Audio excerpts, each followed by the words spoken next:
March of 1970, Grumman Aerospace Corporation had a big vision and implemented it fast. They wanted to see hovercraft technologies replace rail and transportation across America. They went all in and had a number of successes along the way, but ultimately their vision was just too grandiose and it was scrapped.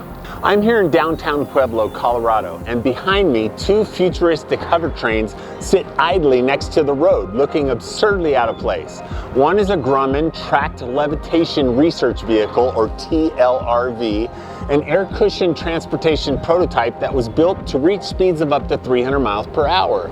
The hover train was intended to glide along the track without wheels on what was essentially a cushion of compressed air, which was squeezed through those tubes along the train's body, then pushed downward, and it eventually reached speeds of 90 miles an hour. But it was evident that the public was no longer interested. It was too much, too fast. The second vehicle was a Roar Aerotrain, which is also parked here, parked next to the TLRV.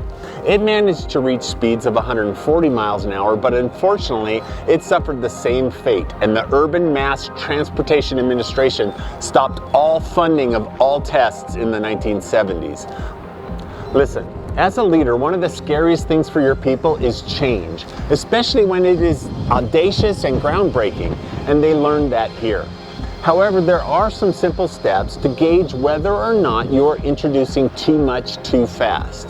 As you know, you're at your best when you're on the forefront of change, but not so far ahead that you're leaving your people concerned or scratching their heads.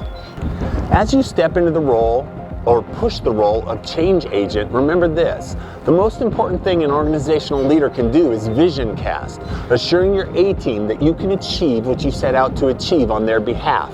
This takes time. Inspire your staff and trusted direct reports first.